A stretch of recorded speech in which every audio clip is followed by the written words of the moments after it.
कराची के मुख्तलिफ इलाकों में बारिश, मौसम खुशगवार। आइए चंडीगढ़ रोड, सुपर हाईवे और नॉर्थ कराची में बारिश के बाद सड़कों पर फिसलन। 1 से 5 जुलाई तक कराची, हैदराबाद, बदीन, ठट्ठा में मूसलाधार बारिश की पेशगोई। कराची और हैदराबाद में 3 से 5 जुलाई तक अर्बन फ्लडिंग का खतरा।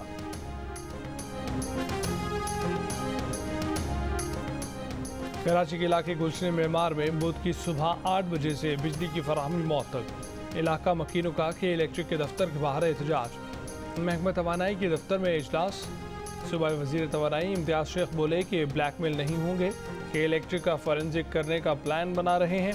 बोले कि इलेक्ट्रिक ने बताया कि 12 घंटे तक की लोड शेडिंग मामूल तक की है।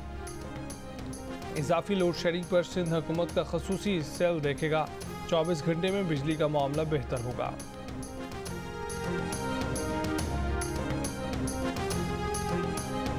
सक्खर में मुल्तान जाने वाली बस का ट्रेलर से तसादुम। हादसे में एक मुसाफिर जान भाग, 15 से ज़ायद जख्मी। हादसा रहीम यार खान के करीब पेश आया। 4 जख्मियों की हालत तशवीशनाक है। कराची के इलाके अख्तर कॉलोनी में भी ट्रैफिक हादसा, डंपर की टक्कर से मोटरसाइकिल सवार जान बहाक। पेट्रोलियम मसनूआत पर मरहलावार 50 रुपये फ़ी लीटर लेवी की मंजूरी। माहाना 50,000 से 1 लाख रुपये तनख्वाह लेने वालों पर 2.5% टैक्स।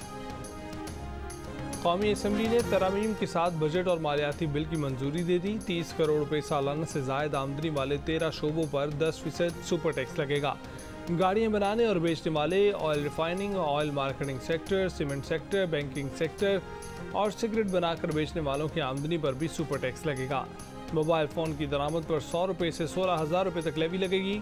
अपोजिशन रुकन फहमीदा मिर्जा ने फाइनेंस बिल में तरमीम को नया फाइनेंस बिल करार दे दिया।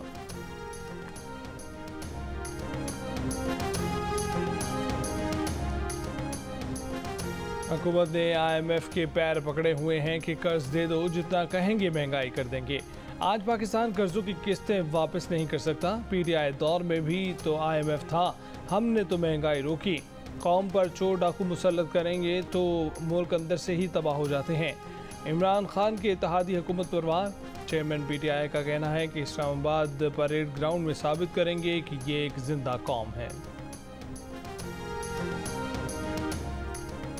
लाहौर हाई कोर्ट में हमजा शहबाज की वज़ारत आला के खिलाफ केस फैसला कुन मरहले में दाखिल। PTI को वज़ीर आला पंजाब से मुतल्लिक आज फैसले की तवक्कुआत। अदालत में जस्टिस शाहिद जमील ने रिमार्क्स दिए कि पूरे पाकिस्तान को पता चल गया कि हम सोच कर बैठे हैं कि सुप्रीम कोर्ट के फैसले का इतलाक माजी से होता है। हमजा के वकील से पूछना चाहते हैं कि सुप्रीम कोर्ट के फैसले का इतलाक माजी से कैसे नहीं होता। हमजा शहबाज के वकील ने कहा कि सुप्रीम कोर्ट जब तक ना कहे उसके फैसले का इतलाक माजी से नहीं होता।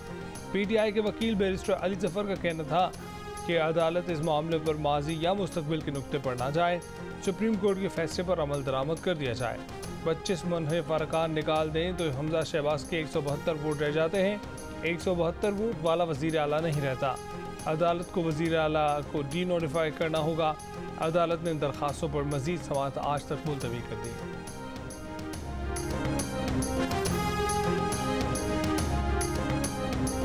साबिक वज़ीर आज़म इमरान खान का तोशाखाना का नया स्कैंडल सामने आ गया। 15 करोड़ 40 लाख की मज़ीद 3 नायाब घड़ियाँ बेचने का कच्चा चट्टा खुल गया। साबिक वज़ीर आज़म इमरान खान ने तोशाखाना से 15 करोड़ 40 लाख रुपए की 3 कीमती घड़ियाँ इस्लामाबाद के वॉच डीलर को फ़रोख्त की और करोड़ों रुपये कमाए।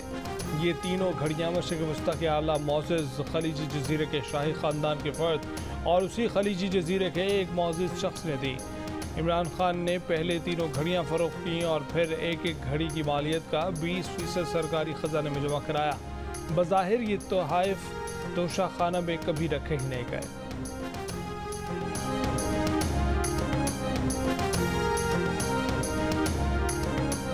तोशाखाना में जमा कराए बगैर घड़ियाँ बेचने को रहनुमा PTI फवाद चौधरी ने साबिक वज़ीर आज़म इमरान खान का हक करार दे दिया।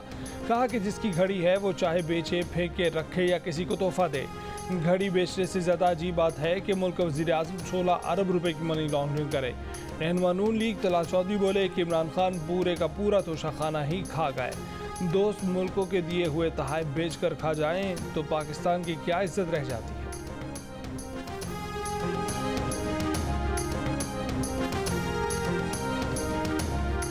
मक्की मदीना की रियासत थी कि जिसका इमरान खान जो हुक्मरान था वो पूरे का पूरा बैतुल माल ही खा गया, पूरे का पूरा तोशा खाना ही खा गया। यानी तमाम, मुझे ये बताइए, जिन मुमालिक से ली गई घड़ी बेची है वहाँ पाकिस्तान और पाकिस्तानियों की क्या इज्जत रह गई होगी? जो पैसे की खातर ना मुल्क का देखा, सिर्फ अपनी जेब भरने के लिए ने ये काम किया। और ये कोई पहली बात नहीं है। मेरे खिलाफ मेरी अपनी पार्टी ने साजिश की और 2018 में मुझे यहाँ से सूबाई असेंबली का मेंबर हरवाया। किसने? पीटीआई ने। 217 वालों जागो, जागो। मुझे क्या फर्क पड़ा, मैं तो वजीर खारजा बन गया। तुम्हें फर्क पड़ा, तुम्हें फर्क पड़ा, मुल्तान को फर्क पड़ा, जनूबी पंजाब को फर्क पड़ा। शाह महमूद कुरैशी का बड़ा इंकशाफ, अपनी ही पार्टी पर इल्जाम लगा दिया। कहा कि उनकी अपनी जमात पीटीआई ने उनके खिलाफ साजिश की, उन्हें 2018 के इंतखाबात में इलेक्शन हरवाया। शाह महमूद ने कहा कि इस साजिश से उन्हें कोई फर्क नहीं पड़ा, वो वजीर खारजा बन गए, मगर मुल्तान को और जनूबी पंजाब को फर्क पड़ा। ये भी कहा कि कुछ जंगें सिर्फ जीतने के लिए नहीं लड़ी जाती।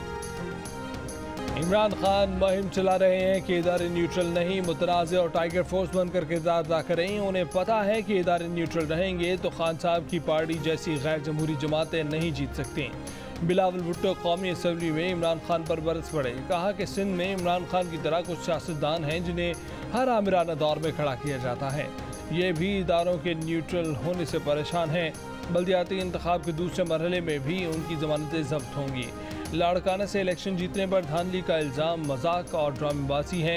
इंतखाबी इस्लाहात से इलेक्शन साफ शफाफ होंगे।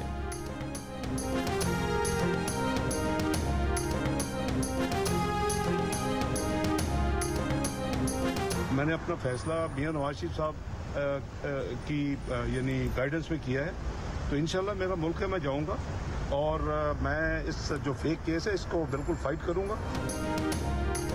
साबिक वज़ीर ख़ज़ाना इसहाक़ डार जुलाई के चौथे हफ्ते में पाकिस्तान आएंगे। लंदन में मीडिया से गुफ्तगू। कहा कि वतन वापसी का फैसला नवाज शरीफ के हुक्म और शहबाज शरीफ की रजामंदी से किया। बोले, पाकिस्तान पहुंचकर सेनेटर का हल्फ उठाऊंगा। वज़ीर ख़ज़ाना बनाने का फैसला पार्टी करेगी। पीटीआई के रहनुमा फ़ारूक हबीब कहते हैं कि इसहाक़ डार की वतन वापसी का ऐलान मुल्क के निज़ाम में इंसाफ से मजाक है। इसहाक़ डार की वापसी का ऐलान NRO 2 की सबसे बड़ी निशानी है। बोले, हुदैबिया पेपर मिल्स मुल्क की तारीख में मनी लॉन्ड्रिंग का सबसे नुमाया मुकदमा है। क्या पीटीआई ऐवान में ना होने पर पछतावे का शिकार होने लगी? पीटीआई को बजट की मंजूरी रुकवाने के लिए लोटे याद आ गए।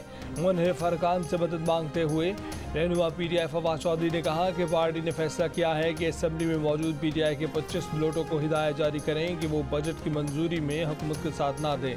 उन्होंने कहा कि आर्टिकल 63A में वाज़े लिखा है कि जब तक मुनहरिफ अरकान को डी-सीट करने का डिक्लेरेशन जारी ना हो जाए वो पार्टी हिदायत पर अमल दरामद के पाबंद है।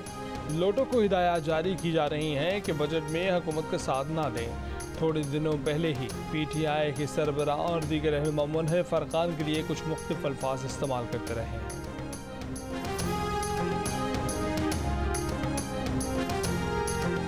ये जो लोटे ये आगे से किसी भी हलके में आए इलेक्शन लड़ने के लिए तो आपने इनका बंदोबस्त करना है। इनको आपने वो सबक सिखाना है कि सारी जिंदगी लोग डरें। अदालत हॉर्स ट्रेडिंग के ऊपर कार्रवाई करे, खच्चर ट्रेडिंग को बैन करे, गधा ट्रेडिंग को बैन करे। पाकिस्तान में भी जिधर जिधर ये लोटे जाएंगे वोट मांगने के लिए, मैं इंतजार कर रहा हूँ कि इनके लोग, इनकी अवाम इनसे क्या करेगी, मैं उसकी इंतजार कर रहा हूँ। जब ये लोटे हो रहे थे तो मैंने पैगाम दिया, मैंने कहा ना अपने आप को जलील ना करो। आपकी सोशल मीडिया पे शक्लें आएंगी, आपके बच्चों की जो शादियां होंगी, आपके बेटे की बीवी कहेगी तुम्हारा बाप लोटा था। लानत है ऐसे पैसे की।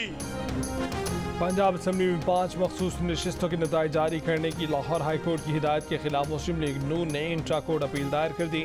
सिंगल बेंच का फैसला कलअदम करार देने की दरख्वास्त। कहा कि फैसला कानूनी तकाजे पूरे किए बगैर जारी किया गया। तहरीक इंसाफ ने इलेक्शन कमीशन से नोटिफिकेशन जारी करने का मुतालबा कर दिया।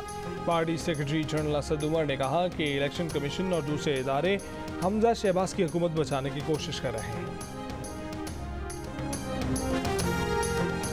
MQM के इंजीनियर साबिर कायम खानी का अपनी ही हुकूमत के खिलाफ वॉकआउट का ऐलान। ईवान में इजहार ख्याल करते हुए कहा, हल्के के अवाम ने मुंतखब करके भेजा। रेलवे 3 माह में तबाह हो चुकी, लेकिन वजीर यहाँ मौजूद ही नहीं।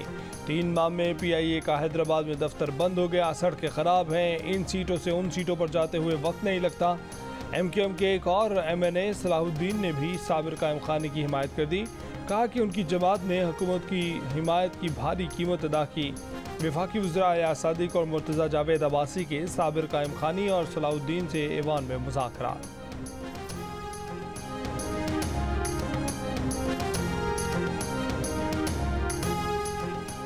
शोहदा और गाजियों की कुर्बानियों से मुल्क में दहशतगर्दी पर काबू पाया। वज़ीर आला सिंध का कराची में तकरीब से खिताब। कहा कि अमन अमान के क़याम के लिए पुलिस, रेंजर समेत तमाम सिक्योरिटी इदारों ने मिलकर काम किया। मुर्तज़ा वहाब ने कहा कि जिंदा कौमें अपने हीरोज़ को याद रखती हैं। वज़ीर बल्दियात ने कहा कि बिलावल भुट्टो की हिदायत पर शोहदा के लवाहिकीन को नौकरी और प्लॉट दिए जाएंगे।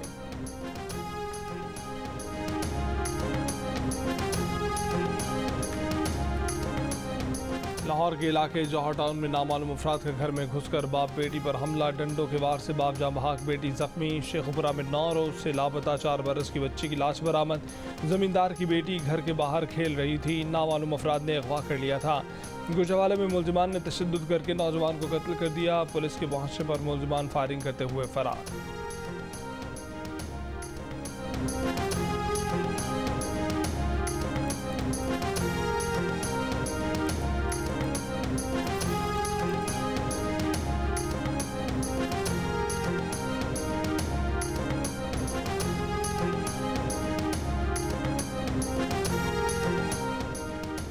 न्यू कराची में डकैती मुज़ाहमत पर फायरिंग, एक शख्स जख्मी। गुलिस्तान जौहर में छापा, नौकरी का झांसा देकर लड़की से मुबैना ज्यादती का मुलजिम। मुल्क में कोरोना केसेस बढ़ने पर NCOC की मुकम्मल बहाली का फैसला। मास्क पहनने की पाबंदी पर सख्ती से अमल की हिदायत। अंदरून मुल्क परवाज़ों में मास्क पहनने की हिदायत पर मुकम्मल अमल न करने पर एयरलाइंस को इंतबाह। वज़ीर आज़म शहबाज शरीफ से चीन के खारजा अमूर कमीशन की डायरेक्टर की मुलाकात। दोनों ममालिक के दरमियान ताउन को मज़ीद फ़रोग़ देने से मुतल्लिक़ अमूर पर तबादला ख्याल। चीन के डायरेक्टर खारजा अमूर कमीशन ने उम्मीद ज़ाहिर की कि वज़ीर आज़म शहबाज शरीफ की क़यादत में पाकिस्तान में तरक्की का अमल तेज़ होगा। चीन के खारजा अमूर कमीशन की डायरेक्टर की आर्मी चीफ से भी मुलाकात। बाहमी दिलचस्पी के अमूर, दिफाई इश्तराक, CPEC पर पेशरफ्त और इलाकाई सिक्योरिटी पर तफसीली तबादला ख्याल। आर्मी चीफ ने कहा कि पाकिस्तान चीन के आलमी और इलाकाई अमूर में किरदार की कदर करता है। चीन के साथ अपनी स्ट्रेटेजिक शराकतदारी को मज़ीद बढ़ाने के ख्वाह हैं।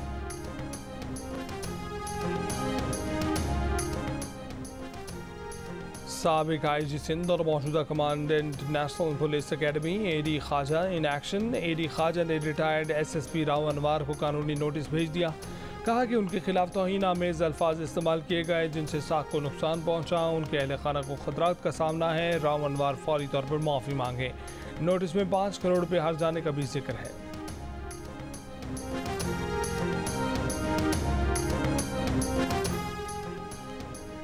क़याम पाकिस्तान के 75 साल मुकम्मल होने पर अज़्म आलीशान शाद रहे पाकिस्तान का लोगो जारी।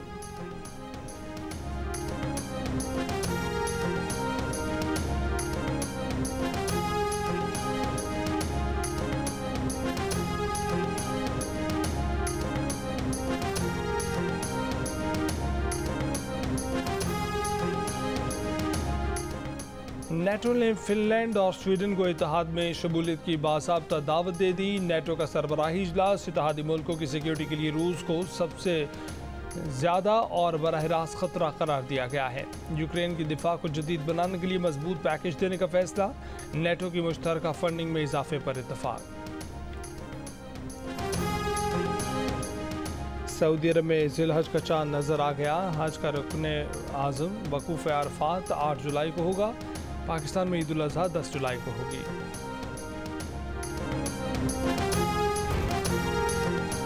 चेयरमैन PCB का ओहदा छोड़ने के सवाल पर रमीज़ राजा चिढ़ गए। बोले क्या वो स्टैम्प पेपर पर लिख कर दें कि वो कहीं नहीं जा रहे। हुकूमत की तब्दीली के बाद PCB में तब्दीली रिवायत है लेकिन कानून नहीं है। रमीज़ राजा का कहना है कि इतने पंगे ले लिए हैं कि उनकी कमेंट्री तो गई। कराची लाहौर के सवाल पर भी चरागपा हो गए। रमीज़ राजा का ये भी कहना था कि पाथवे क्रिकेट प्रोजेक्ट बड़ी अहमियत का हामिल है।